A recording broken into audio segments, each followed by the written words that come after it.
Welcome to the ArmaniTalks podcast. I'm your host, ArmaniTalks. In this podcast, I'm helping you level up your 5 soft skills: public speaking, storytelling, social dynamics, emotional intelligence, and creativity. 5 soft skills for you to change your life forever, skyrocket your confidence along the way. In today's episode, we're going to be talking about personal branding, and we're going to explore the question, what do you stand for? One individual that I've been a big fan of throughout the years is Warren Buffett. And the reason that I've been a big fan of Warren is because he's someone that's been consistent in his philosophy. He's known as the Michael Jordan of investing.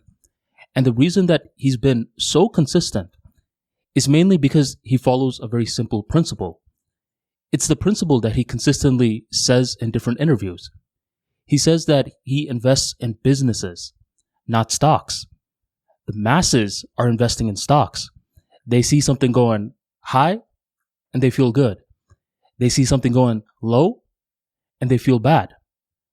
But for Warren, it doesn't really matter because he's in it for the long term.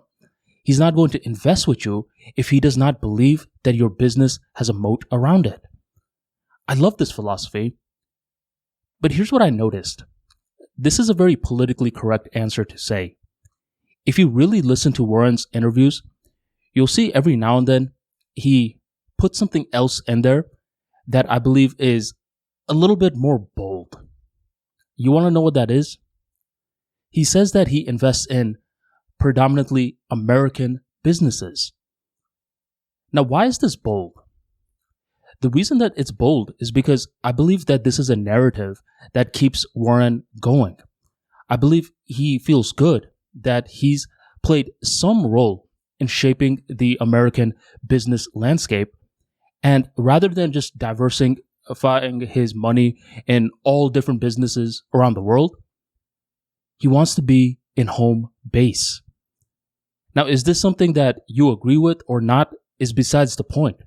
What I want to say is that I believe that this is a key part of Warren's philosophy. Yes, he invests in businesses, not stocks. But more importantly, he wants to stand for something.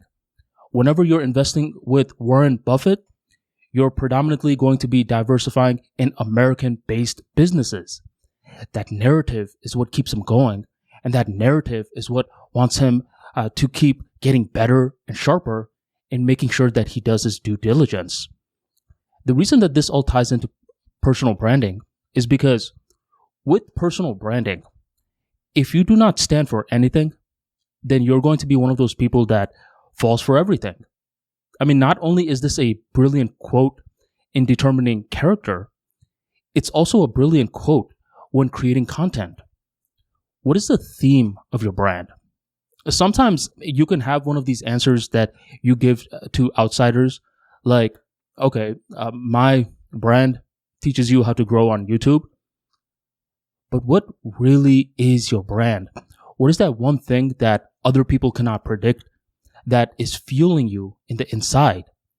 This is best often kept a secret with yourself, or you just sprinkle it in interviews every now and then, hoping that someone else may be able to crack the code and find out what truly makes you tick.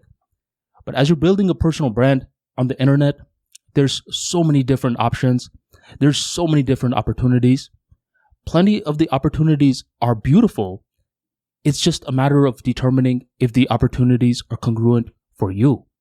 And you can't find out if the opportunities are congruent for you unless you stand for something. Thank you very much for joining the ArmaniTalks podcast, and I will catch you next time.